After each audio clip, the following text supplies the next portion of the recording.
Amen. Amen.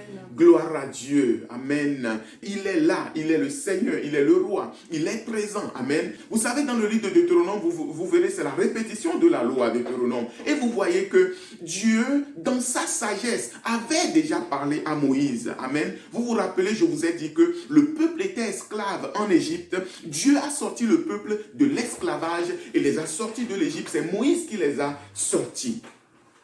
Et sur le chemin, Moïse est mort. Et c'est Josué qui va faire rentrer le peuple d'Israël dans la terre promise. Amen. Mais avant que Moïse ne meure, Moïse avait écrit beaucoup de prescriptions, beaucoup de modes d'emploi, de comment le peuple doit vivre, comment le peuple doit servir l'Éternel, comment le peuple doit marcher avec son Dieu. Et dans la liste de tout ce que Moïse a laissé au peuple, il a aussi laissé quelque chose pour les rois. Amen. Et c'est de ça que nous allons parler ce matin. Amen. Nous allons voir la charte de la royauté. Amen. La charte de la royauté en Israël ou la charte des conducteurs du peuple. Qui peut être roi en Israël? Qui peut être conducteur du peuple de Dieu? Amen. Et vous imaginez bien que je ne suis pas là pour faire de l'histoire. Amen. Amen. Nous rappelons l'histoire biblique pour situer les textes que nous annonçons dans leur contexte. C'est extrêmement important. Mais ce qui est important, c'est l'enseignement que nous en tirons aujourd'hui pour nous, pour notre vie. Amen. Alors, je vous invite sans plus tarder à prendre vos Bibles, Deutéronome, chapitre 17. Nous allons lire du verset 14 jusqu'au verset 20. Alléluia. Deutéronome 17, nous prenons du verset 14 jusqu'au verset 20.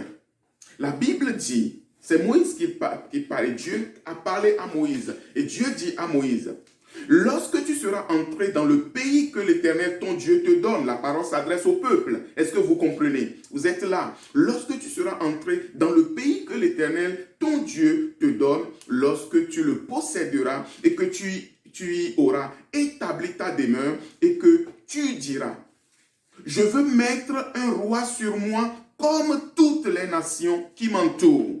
Est-ce que vous voyez la sagesse de Dieu? Cette parole, elle était donnée plusieurs décennies avant que le peuple ne vive ces situations dans la période des juges. Amen. Je vous ai dit que la période des juges, c'était une longue période sur au moins une dizaine de générations. Mais Moïse était mort sur le chemin, vous vous rappelez. Mais c'est Moïse à qui Dieu a donné ces prescriptions. Dieu dit que au cas où le peuple, un jour, va vouloir établir à sa tête un roi comme les peuples, les nations qui l'entourent. Le jour où tu diras, je veux mettre un roi sur moi, comme toutes les nations qui m'entourent. Verset 15. Tu mettras sur toi un roi que choisira l'Éternel, ton Dieu. Premier point. Tu mettras sur toi un roi que choisira l'Éternel, ton Dieu. Tu prendras un roi du milieu de tes frères et tu ne pourras pas te donner un étranger qui ne soit pas ton frère, mais qu'il n'ait pas un grand nombre de chevaux et qu'il ne ramène pas le peuple en Égypte pour avoir beaucoup de chevaux. Car l'Éternel vous a dit, vous ne retournerez plus par ce chemin-là. Le verset 17, qu'il n'ait pas un grand nombre de femmes, afin que son cœur ne se détourne point et qu'il ne fasse pas de grands amas d'argent et d'or. Verset 18, quand il s'assiera sur le trône de son royaume, il écrira pour lui dans un livre une copie de cette loi. Amen. Une copie de cette loi qu'il prendra auprès des sacrificateurs, les Lévites. Il devra la voir avec lui et y lire tous les jours de sa vie afin qu'il apprenne à craindre l'Éternel, son Dieu, à observer et à mettre en pratique toutes les paroles de cette loi et toutes ces ordonnances, afin que son cœur ne s'élève point au-dessus de ses frères et qu'il ne se détourne de ses commandements ni à droite ni à gauche, afin qu'il prolonge ses jours dans son royaume, lui, ses enfants, au milieu d'Israël. Amen. Amen. Est-ce que vous êtes là ce matin? Voilà la charte de la royauté en Israël. Voilà le plan, le schéma que Dieu a dessiné pour être roi en Israël. Et ce matin, bien-aimé, j'aimerais demander ton attention totale. Amen. J'aimerais que nous puissions prêter attention à la parole de Dieu.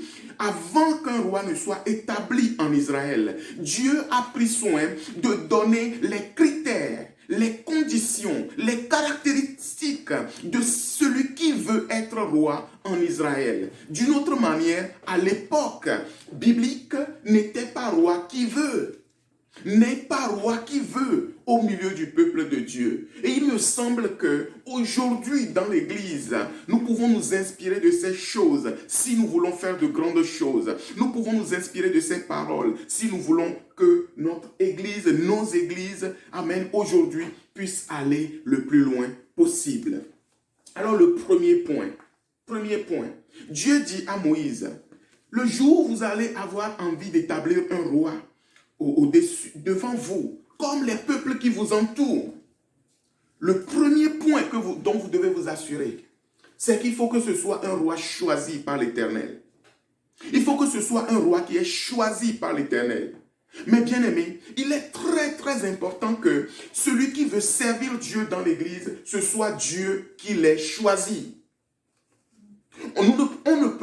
Quelqu'un ne peut pas se lever comme ça et dire parce qu'il a envie de prêcher, parce qu'il a envie de parler, parce qu'il a envie de faire quelque chose et commencer par dire que je suis serviteur de Dieu. Non. C'est Dieu qui doit choisir. Amen. Ça, c'est un point capital. Amen. Parce que si nous-mêmes, nous choisissons nos leaders, nous choisissons les hommes que nous voulons, parce que la Bible dit que à la fin des temps, les hommes n'auront plus envie d'entendre la vérité. C'est ce que Paul disait à Timothée. Il dit, ils vont se donner une foule de docteurs, de faux prophètes, des gens qui vont leur dire les paroles, les choses qu'ils veulent entendre. Mais si quelqu'un t'a embauché, tu vas faire son travail.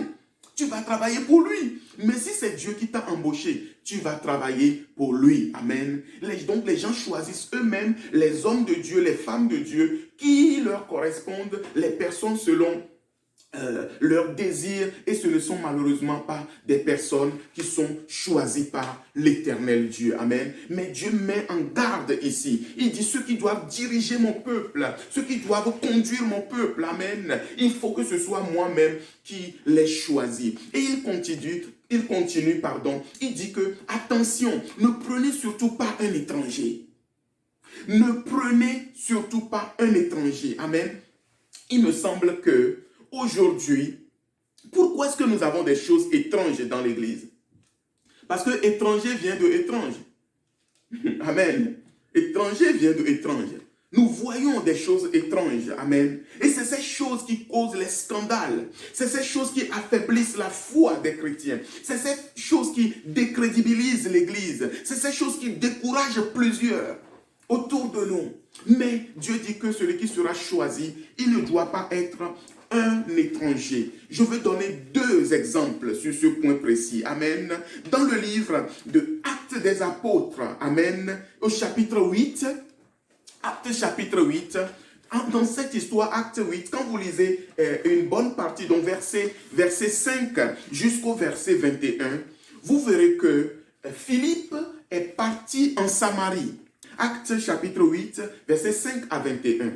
Vous verrez que la persécution était déjà bien forte à Jérusalem. Les chrétiens étaient persécutés, l'église était dispersée. Les apôtres étaient restés, eux, confinés à Jérusalem. Et la Bible dit que Philippe est arrivé en Samarie. Et Philippe a prêché l'évangile.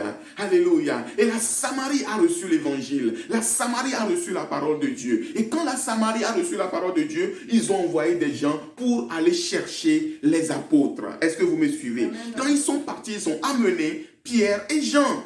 Et quand Pierre et Jean sont arrivés en Samarie, les gens ont déjà reçu l'évangile. Amen. Et donc, les gens ont déjà été baptisés d'eau et les apôtres sont venus pour prier pour eux afin qu'ils reçoivent le Saint-Esprit. Amen. Je ferme cette parenthèse parce que quand je méditais ce texte, le Saint-Esprit me parlait encore sur beaucoup de choses. Amen. Philippe était rempli du Saint-Esprit. La Bible dit que Philippe a fait de grands miracles dans cette ville de Samarie. Et pourtant, quand il a fini sa partie, il a fallu convoquer les apôtres qu'ils viennent pour prier pour le peuple. Nous avons quelque chose à apprendre là-bas. Et quand les apôtres sont venus, Pierre et Jean sont arrivés. Ils ont commencé par prier pour les gens. Il y avait un homme, un nouveau croyant. Le verset 13 nous dit que Simon aussi crut. Et qui est Simon? Simon était un magicien de la ville de Samarie. Écoutez-moi très très bien, je parle aujourd'hui sous l'autorité du Saint-Esprit. Simon était magicien. La Bible dit qu'il épatait le peuple de Samarie. C'est quelqu'un qui était connu dans la ville. Il faisait beaucoup de choses étonnantes. C'est un grand magicien. Il surprenait les gens par sa parole et par ses actions. Et les gens disaient même que cette puissance, c'est celle qu'on appelle la grande. Amen. La puissance de Dieu, celle qu'on appelle la grande. Donc, les gens pensaient que par la magie que opérait cet homme, on pensait que c'était Dieu qui lui avait donné ses pouvoirs, que c'est Dieu qui lui avait donné ses capacités pour faire et opérer toutes ces choses. Et voici que lorsque l'évangile est arrivé, lorsque Philippe est venu prêcher, la puissance de Dieu a touché tout le peuple et Simon aussi est venu. La Bible dit que Simon aussi crut. Et quand les apôtres sont venus pour prier, maintenant Simon dit, priez pour moi aussi. Amen. Qu'est-ce qu'il va dire? Simon va dire, priez pour moi. Parce que Simon voyait que Pierre et Jean, quand ils priaient pour les gens recevaient le Saint-Esprit. Les gens recevaient le Saint-Esprit. Les gens parlaient en langue. La puissance de Dieu tombait sur les gens. Et Simon était impressionné. Et Simon a dit, oh apôtre, je vous fais un don. Je vous fais un don. Je vais vous faire un don. Que l'onction qu'il y a sur vous, écoutez-moi bien, que l'onction qu'il y a sur vous vienne aussi sur ma tête. Afin que moi aussi, je puisse opérer de la même manière. Moi aussi, quand je vais prier pour les malades, quand aussi je vais prier pour les gens, que les gens puissent recevoir le Saint-Esprit. Et qu'est-ce que les apôtres vont lui dire? Ils ont dit que tu vas périr avec ton argent. Va périr avec ton argent. Tu n'as ni part ni lot dans cette affaire. Car les pensées de ton cœur ne sont pas pures ni droites. Amen. Les pensées de ton cœur ne sont ni pures ni droites. Et les apôtres l'ont terriblement reprimandé. Et cet homme, il a tellement eu peur qu'il a dit, priez pour moi, afin qu'il ne m'arrive quelque chose de très grave. Qu'est-ce que je veux dire par là? Un ancien magicien, un ancien imam, écoutez-moi bien, un ancien imam, un ancien magicien, un ancien féticheur, un ancien occultiste ne peut pas venir pour dire que Jésus lui demande de devenir prédicateur ou de devenir serviteur de Dieu établi devant l'Église. Si vous le trouvez dans la Bible, il faut venir me le montrer. Mais ne venez pas me parler de l'apôtre Paul. S'il vous plaît, ne venez pas me parler de l'apôtre Paul. L'apôtre Paul n'était ni occultiste, n'était ni sataniste. Paul était juif. Il était hébreu. Est-ce que vous comprenez? Il était dans la religion juive, pure et dure. Donc ce n'était pas un magicien. Mais cet homme ici, c'était un magicien. Le problème, c'est que les gens qui ont touché à l'occultisme, quand ils viennent, ils disent que j'ai reçu l'évangile et ils veulent servir Dieu, c'est très difficile de savoir si ce qu'il est en train de faire, si c'est le Saint-Esprit qui est en train de le conduire ou si c'était ses anciens réflexes qu'il est en train de manifester. Est-ce que vous me suivez? Quelqu'un qui avait des pouvoirs dans le monde pour voir, voyant, voilà la voyance, quelqu'un qui était voyant dans le monde, les voyants vont te dire des choses, ils vont dire des choses vraies. Ils ne sont pas conduits par l'Esprit de Dieu.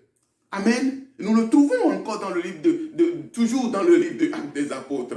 Il y a plein d'histoires comme ça. Il y avait une jeune femme qui elle disait, ces hommes sont des vrais serviteurs de Dieu. Donc la voyance, c'est quelque chose de vrai, c'est quelque chose de réel. Mais ce n'est pas pour ça qu'un ancien voyant, quand il devient chrétien, il doit se proclamer ou on va leur donner serviteur de Dieu. Et la voyance qu'il va pratiquer, rien ne vous dit que c'est le Saint-Esprit qui le lui a donné. Ce que je veux dire par là, c'est que un ancien imam, un ancien féticheur, un ancien occultiste, quand tu te convertis, où est ta place? Ta place est sur les chaises pour écouter la parole de Dieu. Ta place, c'est sur les chaises pour écouter la parole de Dieu. Cette nuit, je priais, il y avait l'onction de Dieu qui était descendue sur moi. Je sentais une telle autorité pour dire ces choses. Aujourd'hui, je vois que dans beaucoup de... Moi, j'ai rien contre les musulmans, mais je suis obligé de le dire. Si vous ouvrez les yeux, je suis toujours surpris que aujourd'hui, nous avons beaucoup de personnes qui étaient dans la religion musulmane et que Jésus a touché. Gloire à Dieu. Gloire à Dieu. Mais ce n'est pas parce que avant tu étais musulman et quand tu es devenu chrétien, tout de suite tu vas vouloir entrer dans le ministère. Non, non, non, non, non, bien aimé, il faut faire très attention. Surtout ceux qui sont allés dans les profondeurs de Satan.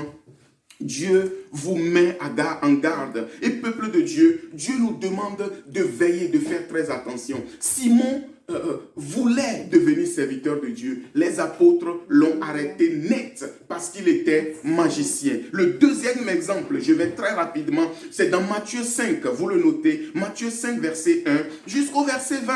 Amen. Jésus est rentré dans un pays, un territoire. Jésus était rentré dans le territoire des Gadaréniens. Amen. Est-ce que vous êtes là? Amen. Jésus est arrivé dans le territoire des Gadaréniens. Et qu'est-ce qui se passe dans le territoire des Gadaréniens? La Bible dit qu'il y avait là-bas un démoniaque. Cet homme était possédé. Il avait des démons. Il avait des esprits impurs qui étaient en lui, qui le perturbaient. Et que s'est-il passé?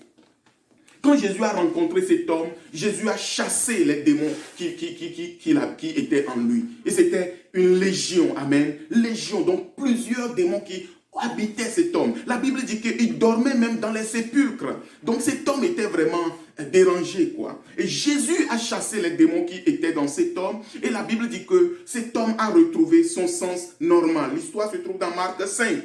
Vous allez le lire chez vous. Et quand cet homme il est revenu dans son sens normal, il était habillé. Les gens de la ville étaient impressionnés. Et quand on vous dit qu'il y a les démons qui sont chassés, qui sont rentrés dans les troupeaux de porcs.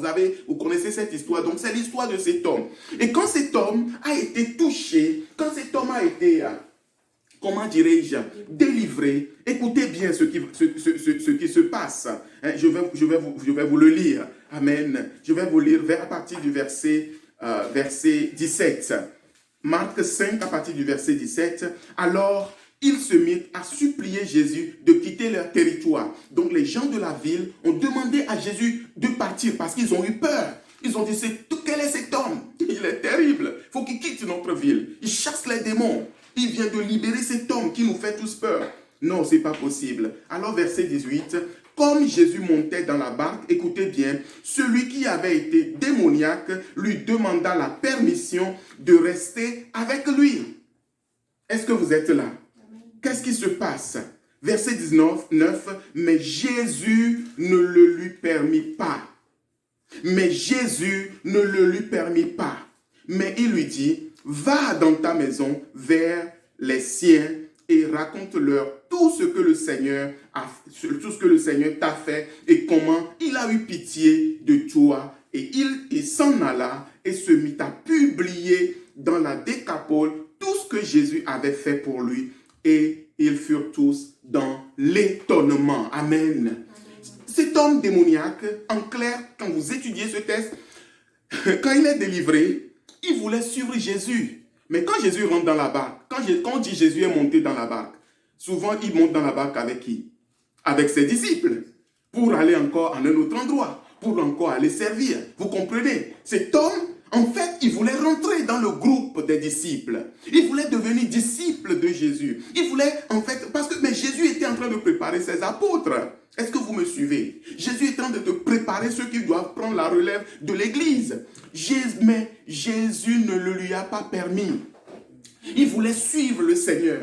Bien aimé, mais le Seigneur lui dit non, rentre chez toi, monsieur. Rentrez chez vous. Vous pouvez témoigner, vous pouvez parler de moi, vous pouvez faire des témoignages, dire ce que j'ai fait pour vous. Est-ce que vous êtes là ce matin?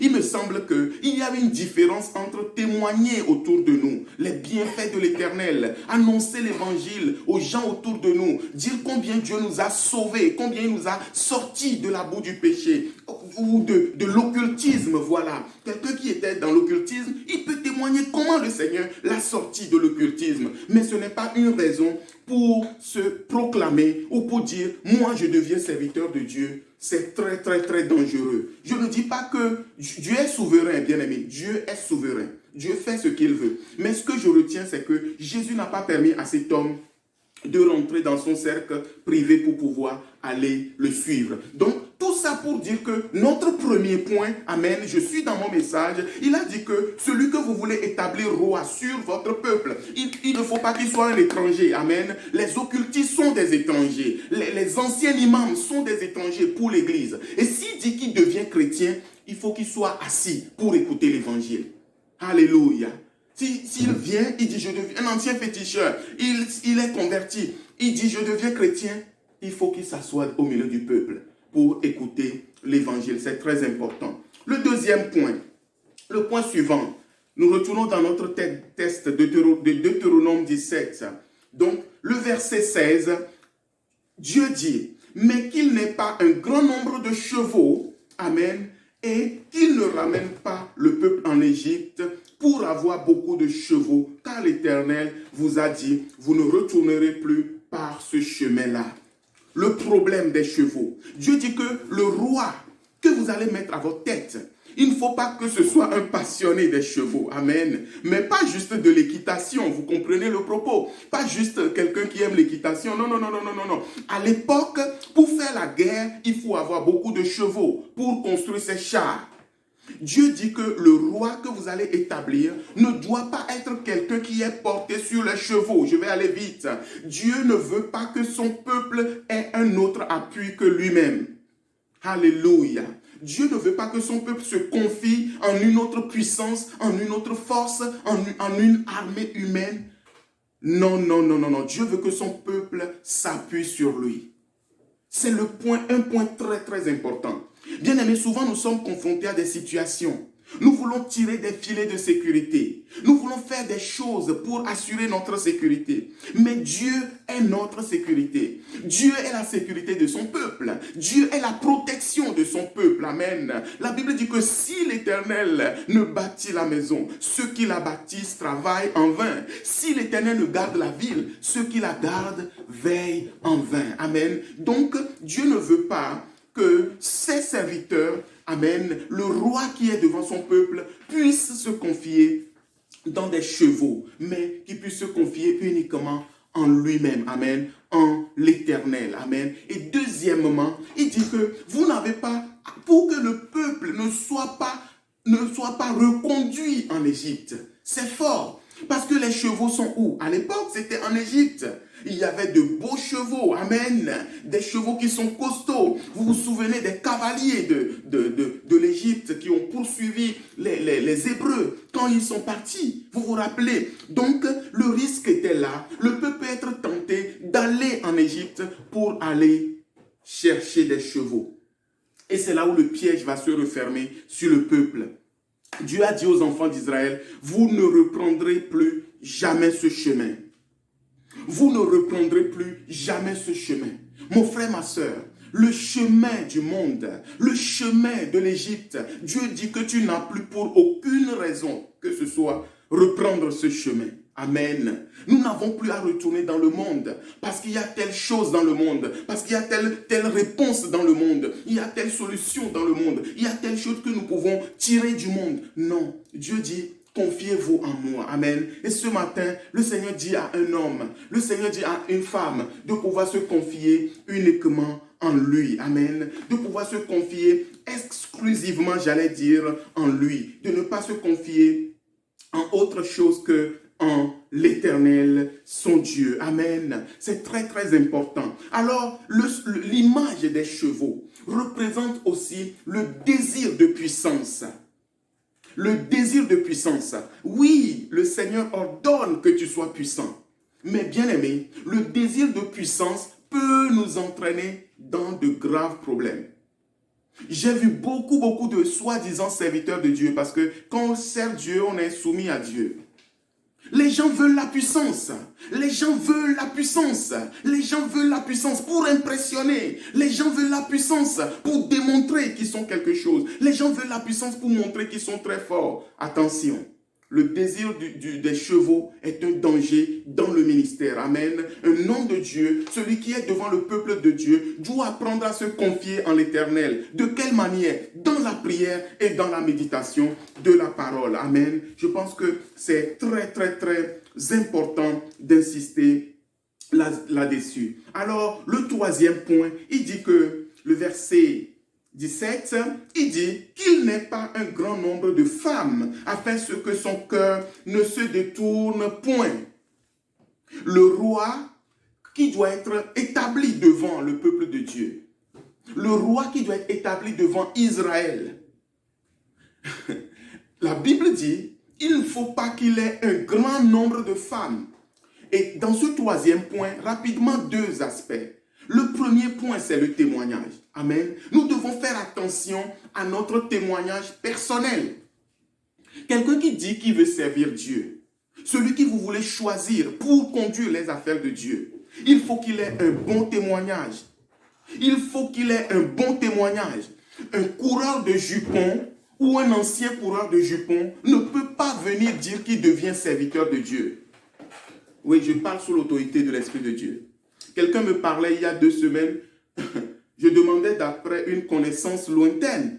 Cet homme, c'est un vrai coureur de jupons. C'était de ce que moi je savais, c'était un vrai coureur de jupons. Il a des enfants à gauche, à droite, il a des enfants à gauche, à droite. Amen. C'était un vrai coureur de jupons. Des enfants à gauche, à droite. Avec 5-6 femmes. Ceux que je ne les connais pas, mais il a des enfants partout. Donc c'est un coureur de jupons. Et je demandais, je dis, alors, il est devenu pasteur. Il est devenu pasteur dans un autre pays. Oui. Il a quitté son pays. Il est parti s'installer dans un autre pays. Et il devient pasteur là-bas. Waouh. Voilà les pasteurs que nous avons. Voilà les pasteurs que nous... Peut-être je suis en train de vous choquer ce matin. Mais je suis en train de parler de la sainteté de Dieu. Je veux que nous puissions voir la grandeur du Dieu que nous adorons.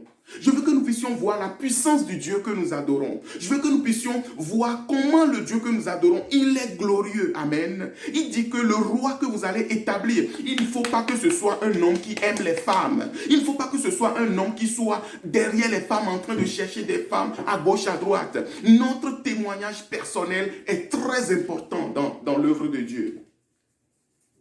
Alléluia. Alléluia. Oh, alléluia. Alléluia. Je dis, mais cet homme qui est devenu pasteur ailleurs, alors qu'il a des enfants un peu partout, ailleurs, dans un autre pays, avec plusieurs femmes. Les gens là-bas, dans le pays où il vit, ils ne savent pas ils ne connaissent pas sa vie passée. Ils ne connaissent pas sa vie antérieure, mais Dieu connaît. Alléluia. Dieu connaît ta vie. Dieu connaît ta vie. Si tu es serviteur de Dieu, tu tombes sur notre message, ce message. Dieu connaît ta vie, Dieu connaît ma vie, connaît la vie de chacun d'entre nous. Mais nous ne pouvons pas nous cacher. Dieu dit, celui qui veut être roi sur mon peuple, il ne doit pas amener mon peuple en Égypte. Il ne doit pas être derrière les chevaux. Il ne doit pas vouloir accumuler beaucoup de chevaux. Ensuite, il ne faut pas que ce soit un homme qui ait beaucoup de femmes. Le témoignage personnel, c'est très important. Et toujours dans l'aspect de l'accumulation des femmes, il faut savoir que, je vais en parler brièvement, à l'époque, les alliances entre les royaumes se faisaient par mariage.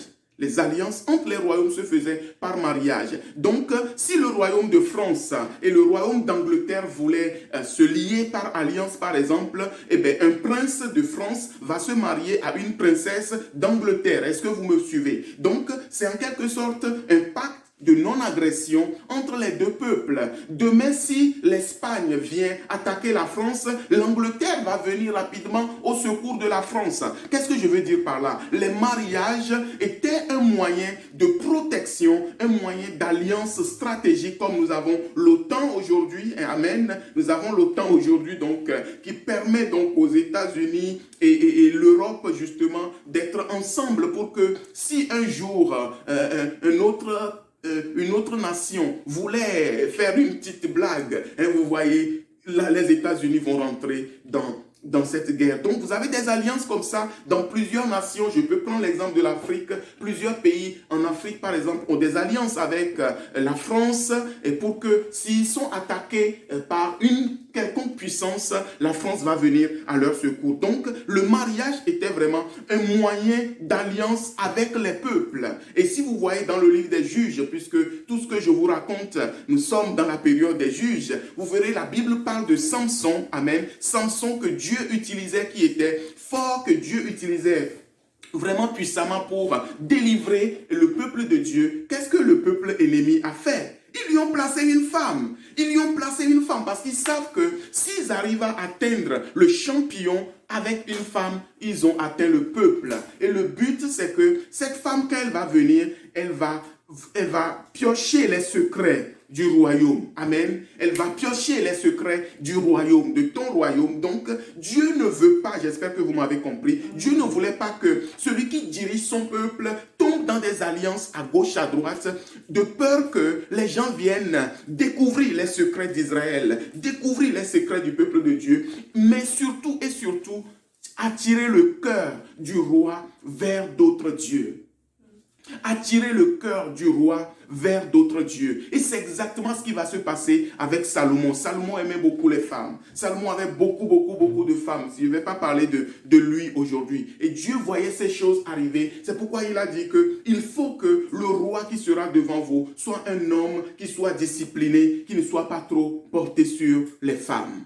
Donc pour nous aujourd'hui, nous devons prier que les serviteurs de Dieu fassent attention aux alliances. J'ai parlé du témoignage personnel, mais il y a l'aspect des alliances. Les alliances spirituelles. Est-ce que vous me suivez? Aujourd'hui, si tu es pasteur, les gens tombent dans beaucoup d'alliances. Les gens vont voir d'autres serviteurs de Dieu. Il n'y a rien de mauvais d'avoir des contacts, des relations. Moi-même, j'en ai plusieurs. Mais nous devons faire attention aux alliances. Parce que si tu es serviteur de Dieu et tu vas te lier en alliance avec un autre soi-disant serviteur de Dieu, mais qui n'est pas en fait un serviteur de Dieu, mais qui est un serviteur de Satan, les démons qu'il a, il va te les donner. C'est pourquoi le désir des chevaux est dangereux. Le désir de puissance pousse aujourd'hui beaucoup de serviteurs de Dieu dans des alliances qui sont contraires à la parole de Dieu, contraires à la volonté de Dieu. Les gens vont se mettre sous la coupe de papa spirituel, papi spirituel, tonton spirituel, tata spirituel, tati. Donc, il y a de tout et les gens sont prêts à tout. Les gens sont prêts à tout pour avoir la puissance. Les gens sont prêts à tout pour avoir une couverture, comme on dit, couverture spirituelle. Couverture spirituelle. C'était à l'époque des alliances qui se faisaient par mariage. Mais Dieu dit que celui que vous allez choisir comme roi, il faut qu'il soit votre frère et qu'il ne soit pas porté sur beaucoup de femmes, par crainte que son cœur ne soit détourné de l'Éternel, par crainte que son cœur ne soit attiré vers d'autres dieux. Et effectivement, quand vous rentrez dans ces alliances, qu'est-ce qui se passe? Eh bien, l'autre, il va t'apprendre comment il fait pour que son église devienne des milliers de personnes. Il va t'apprendre comment il fait quand il souffle, tout le monde tombe par terre. Il va t'apprendre comment il fait pour savoir quelle est la couleur des caleçons que les gens portaient dans les églises. C'est honteux de dire ces choses. Ça me fait vraiment de la peine de dire ces choses, mais nous en sommes arrivés à ce niveau de bassesse. Amen. Mais l'Esprit de Dieu, bien-aimé, n'est pas là pour dire la couleur de je ne sais quoi. L'Esprit de Dieu est là pour révéler la parole de Dieu. L'Esprit de Dieu est là pour nous permettre de comprendre la pensée de Christ. L'Esprit de Dieu est là pour nous aider à nous pousser à la repentance. L'Esprit de Dieu est là pour nous apprendre à aimer Dieu de tout notre cœur. L'Esprit de Dieu est là pour nous aider à devenir des chrétiens selon le cœur de Dieu, à vaincre le péché et à pouvoir réellement vivre en chrétien. Voilà le véritable rôle de l'Esprit de Dieu. Amen. Amen. Le point suivant. Toujours à la fin du verset 17, il dit que ce roi ne fasse pas de grands amas d'argent et d'or. Il ne faut pas qu'il fasse de grands amas d'argent et d'or. Il me semble que ce point est aussi important pour nous. Dieu dit que le roi que Israël doit choisir ne doit pas être quelqu'un qui aime l'argent, ne doit pas être quelqu'un qui aime l'or. Et nous avons aujourd'hui besoin de prier pour les serviteurs de Dieu. Amen. Vous savez, en Israël à l'époque, quand vraiment quelqu'un devenait... Je vais prendre l'exemple de la tribu des Lévites. Amen. Les Lévites n'avaient pas d'héritage en Israël. Amen. Vous pouvez aller le chercher dans Deutéronome 18. Deutéronome 18, notez les 2 premiers versets. Deutéronome 18, c'est juste à côté. Amen. Deutéronome 18, c'est juste à côté, je vais vous le lire. Les sacrificateurs, les Lévites, la tribu entière de Lévi n'aura ni part ni héritage avec Israël. Il n'aura ni part ni héritage avec Israël. Ils se nourriront des sacrifices consumés par le feu en l'honneur de l'Éternel et de l'héritage de l'Éternel. Ils n'auront point d'héritage au milieu de leurs frères. L'Éternel sera leur héritage comme il le leur avait dit. Amen. L'Éternel sera leur héritage comme il le leur avait dit. Quand ils sont rentrés dans la terre promise, vous êtes toujours avec moi? Quand ils sont rentrés dans la terre promise, ils ont partagé le territoire. Ils ont partagé la terre promise. Mais Dieu dit que les sacrificateurs et les Lévites, ils n'auront rien. Oh, Shintako Yarabasa. Il dit les sacrificateurs, les Lévites, ils n'auront rien. Ils n'auront rien, pas d'héritage. Bien-aimé, quand tu veux servir Dieu, j'en suis arrivé à ce niveau, bien-aimé. Tu dois prier pour ne pas aimer l'argent. Tu dois prier pour ne pas aimer l'or. Tu dois prier pour ne pas être quelqu'un qui est porté sur les richesses. Si tu veux servir Dieu et tu aimes le matériel, le bling-bling, l'argent, le matu-vu, la richesse, la grande maison, la grande voiture, tout ce que vous voulez, bien-aimé, attention. Attention. Tu n'es pas qualifié. Tu n'es pas qualifié. Ce n'est pas moi qui le dis, c'est la parole qui le dit. Il dit qu'il ne doit pas amasser de l'or et l'argent, car l'Éternel sera son héritage. Amen. L'Éternel sera son héritage. Pourquoi Dieu donne cette restriction? Parce que peut-être vous êtes en train de dire, mais pourquoi lui ne doit pas avoir toutes ces choses? Parce que celui qui aime l'argent, il sera prêt à tout. Nous avons vu dans 1 Samuel 8, nous avons vu ce qu'est devenu les enfants du prophète Samuel. Samuel a marché devant Dieu dans la crainte, mais ses enfants, la Bible dit que c'était des hommes qui n'étaient pas très justes. C'était des hommes qui aimaient le gain. Ils étaient injustes. C'était des hommes qui aimaient le gain. Donc si tu aimes le gain, tu seras facilement corruptible. Tu es serviteur de Dieu et tu aimes les choses du monde. Tu veux être comme, je ne sais pas, un chef d'État, un ministre. Les gens veulent vivre exactement comme des grands directeurs de je ne sais pas quoi. Alors que tu es appelé à servir Dieu. Tu veux avoir les mêmes choses que les gens qui sont dans le monde, ils ont. Qu'est-ce qui va se passer? Tu vas tomber dans le piège de cette convoitise. Et tôt ou tard, Satan va t'avoir. Peut-être qu'il y a beaucoup d'argent qui va arriver dans l'église. Et tu vas partir avec la caisse pour aller faire ta maison, acheter ta voiture, acheter tes beaux costumes avec l'argent qui devrait servir pour sauver les âmes. Est-ce que vous suivez? Donc, un serviteur de Dieu ne doit pas être porté sur l'argent et l'or. Amen. Et le temps est passé. Je veux terminer le dernier point, donc le 6e point, c'est, donc nous allons le lire verset 17. Amen. On a lu le verset 17, verset 18. Et quand il s'assiera sur le trône de son royaume, il écrira pour lui dans un livre une copie de cette loi qu'il prendra auprès des sacrificateurs, les Lévites. Il devra l'avoir avec lui et y lire tous les jours de sa vie afin qu'il apprenne à craindre l'Éternel, son Dieu, à observer et à mettre en pratique toutes les paroles de cette loi et toutes ces ordonnances, afin que son cœur ne s'élève point au-dessus de ses frères et qu'il ne se détourne de ses commandements ni à droite ni à gauche, afin qu'il prolonge ses jours dans son royaume, lui et ses enfants, au milieu d'Israël. Donc le dernier point, le 6e point, celui qui veut servir Dieu, amen, celui qui veut servir Dieu, ce dernier point, la personne qui a envie de servir le Seigneur, qui veut travailler pour le Seigneur, il faut qu'il puisse écrire tout ce que je viens de dire, tout ce que Moïse a dit ici. Parce que c'est dans les paroles, c'est dans la loi d'Israël. Mais, suivez-moi très bien. Ici, Dieu dit que celui qui veut devenir roi, il faut qu'il ait une copie de cette charte royale. Et cette copie, il doit la voir constamment avec lui. Et il doit lire cela tous les jours. Oh, Jésus, viens nous aider. Il doit voir cette charte et lire cette charte tous les jours. Et dit, Oh Seigneur, merci parce que tu m'aides. Je ne suis pas porté sur les chevaux. Tu es la délivrance d'Israël. Tu es celui qui protège Israël. Tu es celui qui nous garde. Amen. Il doit prier pour se confier en l'Éternel. Il doit dire, Seigneur, je ne suis pas porté sur les femmes parce que tu es un Dieu jaloux. Je ne tombe pas dans les alliances contre nature. Je ne vais pas chercher des alliances à gauche, à droite, des papas, des tatas, des tatis spirituels. Non, mais je me confie uniquement en toi, l'Éternel. Seigneur, tu m'aides à ce que mon cœur ne soit pas porté sur l'or et l'argent. Aide-moi humainement, personnellement. Moi aussi, je veux amasser. Comme tout le monde court jour et nuit. Mais j'ai choisi de te servir. Alors aide-moi à ce que mon cœur ne soit pas porté sur l'argent. Mon cœur ne soit pas porté sur l'or. Et aide-moi à ce que je puisse méditer cette parole tous les jours. Amen.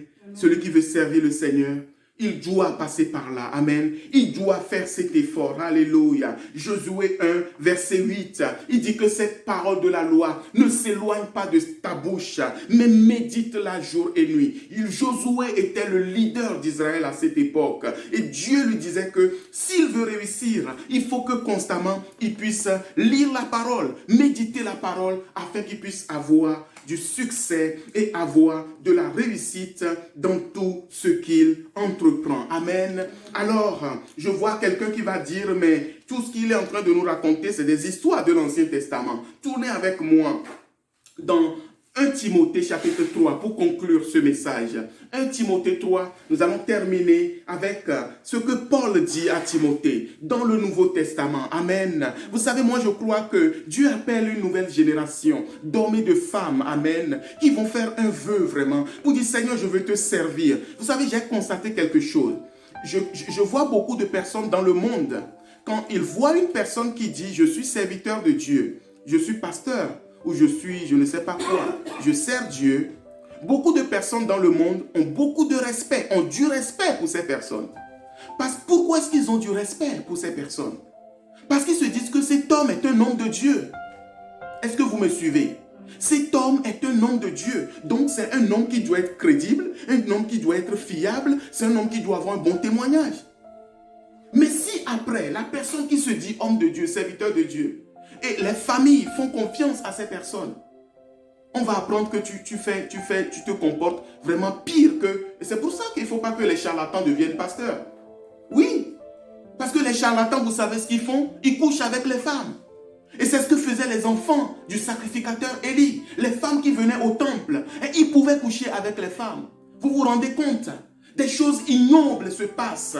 Nous devons le dénoncer pour que la gloire de Dieu soit manifestée. Nous devons dire ces choses et prier pour l'Église. Nous devons demander que Dieu puisse aider ses serviteurs, protéger ses serviteurs, les garder de la tentation, les garder de la chute. Voilà mon propos ce matin. 1 Timothée 3. La Bible dit, cette parole est certaine. Si quelqu'un aspire à la charge d'évêque, ou d'ancien, ou de pasteur, tous les titres que vous voulez, la Bible dit, il désire une œuvre excellente. Il faut donc que l'évêque soit irréprochable, mari d'une seule femme, sobre, modéré, réglé dans sa conduite, hospitalier, propre à l'enseignement. Verset 3, il faut qu'il ne soit ni adonné au vin, ni violent, mais indulgent, pacifique, désintéressé. Amen. Il faut qu'il dirige bien sa propre maison et qu'il tienne ses enfants dans la soumission et dans une parfaite honnêteté. Amen. Vous voyez, je peux continuer comme ça. Donc, Paul est en train de dire à Timothée que celui qui veut ne devient pas serviteur de Dieu qui veut. Ne peut pas servir Dieu qui veut. Mais il faut que ce soit Dieu qui choisit cette personne. Et quand Dieu choisit cette personne, il faut vérifier un certain nombre de conditions, de témoignages. Pourquoi? Afin que le nom du Seigneur ne soit pas calomnié. Afin que le nom du Seigneur ne soit pas méprisé. Amen. Afin que le nom du Seigneur ne soit pas sali au milieu des nations. Il dit qu'il faut qu'il soit un homme irréprochable. Moi je dis, oh, qui peut être irréprochable? Il n'y a que Dieu qui est irréprochable. Mais il faut que ce soit un homme qui aime Dieu et qui veut faire l'effort d'être irréprochable. Et dans le texte que nous avons lu, je ne vais pas le commenter parce que sinon on est encore reparti pour 1 heure, mais juste pour dire que Tout ce que nous avons vu dans Deutéronome 17, vous les retrouvez dans 1 Timothée chapitre 3 que je viens de vous lire. Amen. Les conditions qui sont exigées au roi, vous allez retrouver les chevaux ici. C'est-à-dire qu'il faut que ce soit un homme qui soit pacifique. Voilà. Pacifique. Un homme qui n'est pas violent. Donc on parle d'être un homme pacifique, d'un homme qui n'aime pas la violence. Cela a rapport avec la guerre, cela a rapport avec les conflits, cela a rapport avec toutes ces choses. Qu'il soit mari d'une seule femme, ça veut dire qu'il doit être un homme qui n'aime pas les femmes, qui ne court pas les femmes. Amen. Parce qu'il faut que son témoignage puisse glorifier Dieu. Il continue, il faut qu'il soit désintéressé, voilà. Donc quelqu'un qui est désintéressé, il n'aime pas l'or, il n'aime pas l'argent, il est désintéressé. On ne peut pas venir le corrompre. Et quand il voit les gens, il ne cherche pas premièrement leur poche. Il va d'abord aimer le peuple, aimer les enfants de Dieu, aimer l'église. Et les gens vont voir que mais cet homme, il aime Dieu, cet homme, il nous aime tel que nous sommes, pauvres et riches. Quelqu'un qui n'est pas désintéressé dans cette église, il va trier les gens selon les catégories. Les riches venaient en premier, les demi-riches vous venez, les moins riches vous les suivez et les pauvres vous restez tout au fond derrière là-bas. Dans ces églises, c'est comme ça que ça se passe. Et le pasteur ne recevra que les gens qui ont les moyens. Mais ceux qui n'ont pas les moyens, qui sont pauvres aux yeux des hommes, eh bien, pour voir le pasteur, bon courage. Mais dans le royaume de Dieu, Dieu ne veut pas ces choses. Amen. Bien-aimés, j'aimerais nous inviter maintenant à incliner nos têtes. Nous allons prier.